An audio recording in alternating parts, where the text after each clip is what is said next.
మనకి చనిపోతేనే లాభం. ఎందుకు తెలుసా? దేవాతి దేవుని దగ్గరికి పోతాం, దేవుని రాజ్యంలో ఉంటాం, దేవునితో పాటు ఉంటాం. అక్కడ ఏముంటుందో చూడండి. ప్రకటన గ్రంథం లాస్ట్ అధ్యాయం, ప్రకటన గ్రంథం 21వ అధ్యాయం 3వ వచనం నుండి చూస్తే,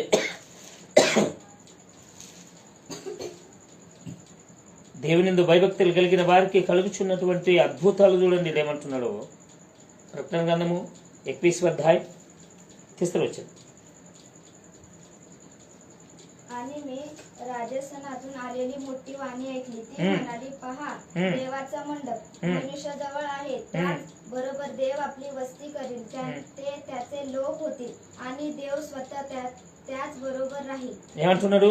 అప్పుడు ఇదిగో దేవుని నివాసము మనుషులతో కూడా ఉండును, ఆయన వారితో కాపురముండును, వారు ఆయన ప్రజల యందురు, దేవుడే తానే వారి యొద్ద ఉండి వారితో కూడా ఉండును. దేవుడే సరాసరి మనతో ఉంటాడంటే ఇంకేంటికి బాధ చెప్పండి. ఇప్పుడు ఎడన్నా దేవుడు కనపడతాడంటే పరిగెత్తారా? బొంబాయిలు కనపడతాడంటే పరిగెత్తారు, బెంగళూరు కనపడతాడంటే పరిగెత్తారు, హైదరాబాద్లో కనపడతాడంటే ఎన్ని దుడ్లని పెట్టిన కానీ దేవుని చూడాలని పోతారు. కానీ దేవుని చూడాలంటే మనం రావాలి, చస్తేనే దేవుని చూస్తాం.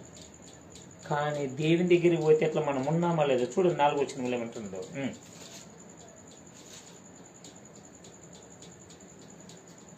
तो त्याच्या डोळ्यांचे सर्व अश्रू पुसून टाकील.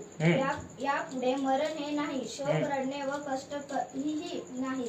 कारण मनाला पहा, मी सर्व पाहिले होऊन गेले. तेव्हा राजासनावर बसलेला मनाला पहा, मी सर्व नवे करीतो. तो मनाला ఏమంటున్నాడు చూడండి.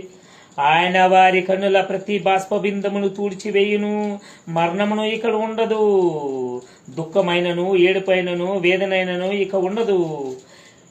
మొదటి సంగతులన్నీ గతించిపోయి ఉన్నవి. సింహాసనములో నుండి వచ్చిన గొప్ప స్వరము చెప్పగా వింటిని. ఏమంట? ఏడుపు ఉండదు, ఈ గోల ఏముండదు.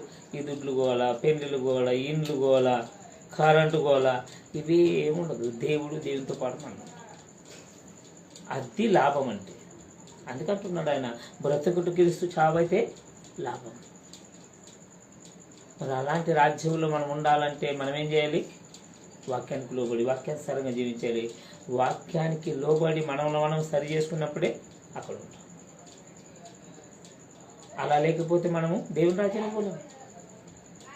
మనము తల్లి గర్భంలో నుండి ఎంత పరిశుద్ధంగా ఉంటాము. చిన్నపిల్లల్ని చూడండి, ఎంత ముద్దు వస్తారు, ఎంత మంచిగా ఉంటారు.